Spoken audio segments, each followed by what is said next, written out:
Liturgia, lugar de encuentro entre arte y teología.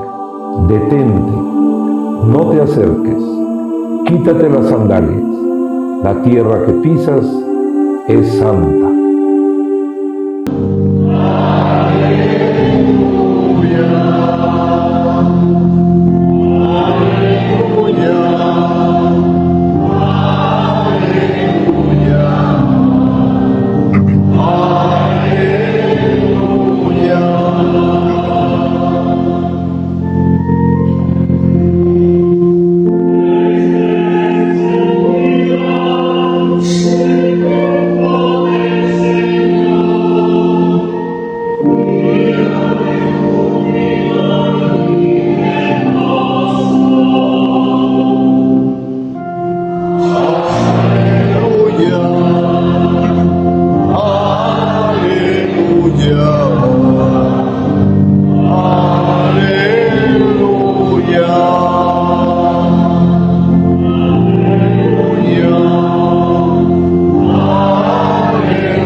En aquel tiempo, Jesús se desapareció otra vez a los discípulos junto al lago de Tiberíades. Se desapareció de esta manera. Estaban juntos Simón Pedro, Tomás llamado el gemelo, Natanael, el hijo de Caná de Galilea, hijos de Zebedeo, y otros dos discípulos. Simón Pedro les dijo: voy a pescar. Ellos le respondieron: también nosotros vamos contigo. Salieron y se embarcaron, pero aquella noche no pescaron nada. Estaba amaneciendo cuando Jesús se apareció en la orilla, pero los discípulos no lo reconocieron. Jesús les dijo: muchachos, ¿han pescado algo? Ellos le contestaron: no. Entonces él les dijo: echen la red a la derecha de la barca y encontrarán peces. Así lo hicieron. Y luego ya no podían jalar la red por tantos pescados. Entonces el discípulo, a quien amaba Jesús, le dijo a Pedro: ¿es el Señor? Tan pronto como Simón Pedro oyó decir que era el Señor, se ató a la cintura la túnica, pues se le había quitado, y se tiró al agua. Los otros discípulos llegaron en la barca, arrastrando la red con los pescados, pues no distaban de tierra más de 100 metros. Tan pronto como saltaron a tierra, vieron unas brasas y sobre ellas un pescado y pan. Jesús les dijo: traigan algunos pescados de los que acaban de pescar. Entonces Simón Pedro subió a la barca y arrastró a la orilla la red completa de pescados grandes. Eran 153, a pesar de que eran tantos, no se rompió la red. Luego les dijo Jesús: vengan a almorzar. Y ninguno de los discípulos se atrevía a preguntarle: ¿quién eres? Porque ya sabían que era el Señor. Jesús se acercó, tomó el pan y se lo dio también el pescado. Esta fue la tercera vez que Jesús se apareció a sus discípulos después de resucitar de entre los muertos. Palabra del Señor. Gloria a ti, Señor Jesús.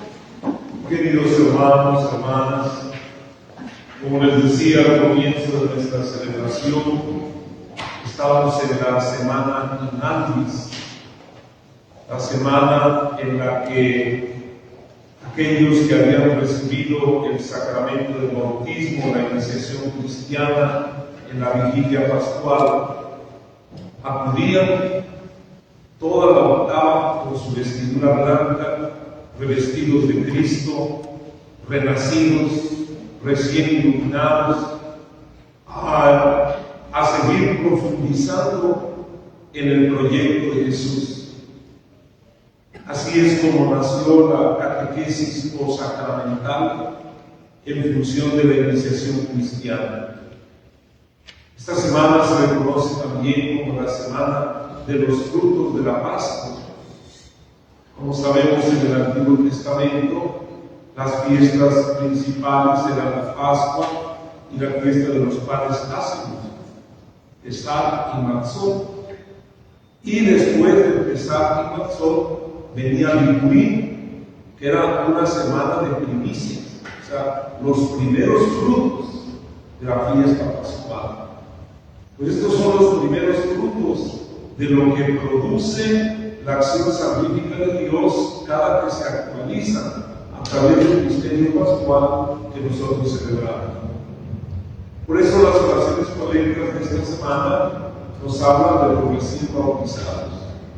Y el día de hoy concretamente le pedimos al Señor que Él, que a través del misterio pascual actualiza la nueva alianza, que es la reconciliación, la justificación, el perdón de nuestros pecados, nos conceda vivir lo que celebramos. Este es el verdadero sentido del cristianismo. Las fiestas litúrgicas no son para celebrarlas solamente, sino son los impulsos que nos da Dios para que vayamos y las hagamos realidad, las vivamos en la comunidad. Porque eso es lo que se reflexionaba durante esta semana con los primeros cristianos, el sentido de presencia y pertenencia a la iglesia, el sentido de coinonía, de comunidad. Esa era, la prolongación de la acción sacramental, porque las acciones sacramentales no son acciones solamente de beneficio individual, sino están en función de la comunidad. Las gracias propias que se recibían en el bautismo, la purificación, la crismación y la inserción en el cuerpo místico de Cristo, se hacían realidad precisamente con el sentido de presencia y pertenencia entre todos los hermanos. Esto es lo que nos da testimonio el libro de los Hechos de los Apóstoles. Estamos escuchando en estos días, en el libro de los Hechos de los Apóstoles, estas expresiones de la primitiva comunidad cristiana a la que nosotros pertenecemos. Es la iglesia de nuestros orígenes. ¿Cómo vivieron ellos después de la resurrección de Cristo el proyecto de Jesús? Y hemos estado escuchando, sobre todo el día de ayer y hoy, esta escena de Pedro y Juan que suben al templo, que en el nombre del Señor Jesús curan a aquel hombre que estaba pidiendo limosna, y se les empieza a interrogar sobre esto. Dice el texto del día de hoy que las autoridades estaban indignadas con los apóstoles, porque andaban enseñando y andaban autentificando que verdaderamente Jesús había resucitado. Porque cuando les preguntaba precisamente, y esto que ustedes lo hacen, ¿por qué lo hacen? Venía el anuncio de querigma. Lo hacemos en el nombre de ese que ustedes crucificaron, ese que ustedes dieron muerte y que ha resucitado y ha sido puesto como Señor, como dueño de todo. Este es el auténtico sentido del querigma. Así como les hablo del auténtico sentido de la liturgia, el auténtico sentido del querigma es el anuncio de Jesús por encima de todo, que Jesús está vivo. Por eso, en esta escena, cuando los meten a la cárcel y al otro día los interrogan, la pregunta es precisamente esta: ¿con el poder de quién o en nombre de quién andan haciendo todo esto? Y la respuesta es muy simple: en el nombre de Jesús. Ese Jesús a que ustedes crucificaron, esa piedra que desecharon los constructores, como lo había anunciado el Salmo 117 que proclamamos hoy. Esa piedra que ustedes desecharon es la piedra angular, es la piedra fundamental, es el fundamento de la historia, es la roca de la iglesia, es la piedra de la casa, es el cimiento de la vida de un cristiano. Los protestantes, la verdad, nos critican esto muchísimo a los católicos, y creo que tienen razón, porque dicen que a veces hablamos de todo menos de Jesús, nos olvidamos de Jesús, y el querigma es el anuncio de Jesús, un Jesús vivo, un Jesús que no se quedó en la sepultura. Nuestra fe no está puesta en un muerto, está puesta en un mártir que ofrendó su vida para redención de nosotros. Con su muerte nos dio vida. Es toda la teología de Juan. Por eso, en el Santo Evangelio que acabamos de escuchar, este apéndice de Juan, capítulo 21, nos presenta dentro de las apariciones o las cristofanías, en estos días también, así como escuchamos como clave litúrgica esto del bautismo, esto de las primicias, de la celebración, como clave querigmática en los Hechos de los Apóstoles es el anuncio de Jesús vivo. Y en los Evangelios la clave son las cristofanías. ¿Qué son las cristofanías? Las manifestaciones, las apariciones del resucitado. Bueno, pues Juan nos habla de esta tercera aparición a orillas del lago de Tiberias. Jesús se aparece a 7 apóstoles, son 7 los que están ahí presentes. Y Jesús llega con una pregunta muy concreta: ¿han pescado algo? Y la respuesta natural, humana: no hemos pescado nada. Echen las redes a la derecha. Echan las redes a la derecha y obtienen una pesca milagrosa. En realidad, el sentido de Juan es que las redes ahora tendrán que echarse en el nombre de Jesús. Echar las redes por la derecha significa echarlas con una nueva mentalidad, con la mentalidad del resucitado. Parodiando este texto, les decía yo hace poco a unos jóvenes en un retiro, les decía: ¿saben qué, jóvenes? Jesús, cuando llama a sus discípulos, les dice: síganme, y ellos, dejando las redes, los siguieron. ¿Y qué hay que dejar las redes? Y todos se quedaron así. Sí, les digo, hay que dejar las redes. Las redes informáticas de comunicación hay que dejarlas. Yo ya sé lo que estaba pensando. Van a decir: el padre medio retrasado, medio retrógrado. No, digo, hay que dejar las redes. Hay que dejar las redes para seguir a Jesús. Y una vez que te enamoras de Jesús, una vez que comprendes su proyecto, escucharás que Jesús te va a decir: ahora echa las redes, pero por la derecha. Es que hay mucha gente que echa las redes, pero no por la derecha. Estoy hablando de las redes informáticas de comunicación. Las redes por la derecha es echarlas con una mentalidad de Jesús, con una mentalidad de que Jesús está vivo, con una mentalidad de esperanza, no en medio de una cultura de muerte y de destrucción. En realidad, echar las redes por la derecha significa echarlas en el nombre del resucitado, en en el nombre del que es la piedra angular de nuestra existencia, de nuestras familias, de nuestra iglesia. Jesús se sienta a comer con los apóstoles, ¿verdad? Come con ellos el fruto de su trabajo, el fruto de su esfuerzo. Esa es la experiencia de la primitiva comunidad cristiana. Un Jesús que ya ha roto las dimensiones espacio-temporales. Es un Jesús que de repente aparece y desaparece, ya su cuerpo es espiritualizado, pero que se siente su presencia. Y la presencia del resucitado está en los frutos. La presencia del resucitado está en la valentía del cristiano. La presencia del resucitado está precisamente en hacer las cosas en el nombre del Señor. Esa es la presencia del resucitado. Por eso, la primitiva comunidad cristiana sentía que Jesús se aparecía, que estaba en medio de ellos, porque tenían un solo corazón, una sola alma.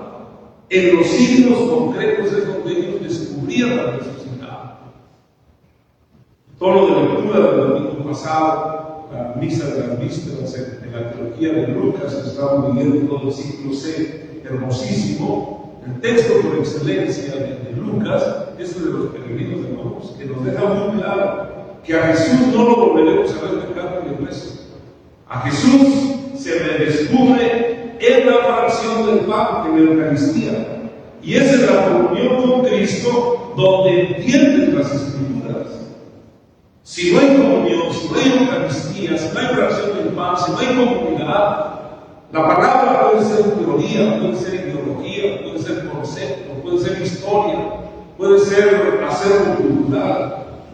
Esa palabra, cuando tú entras en comunión con Cristo, en comunión con la comunidad, que es el cuerpo místico de Cristo, la prolongación de su presencia, es ahí donde se hace vida la palabra. El Señor, en la teología de Lucas, termino mi reflexión para darle el tono de lectura de toda esta octava. En la reflexión de Lucas, Jesús les explica las Escrituras para que comprendan verdaderamente su proyecto. Aquel proyecto que estaba planteado desde el antiguo y que se ha cumplido en este Jesús, que es la nueva clave de vida de los cristianos. Toda palabra tiene que ser entendida e interpretada, ser hermenéutica del texto en clave Cristo eclesiológico.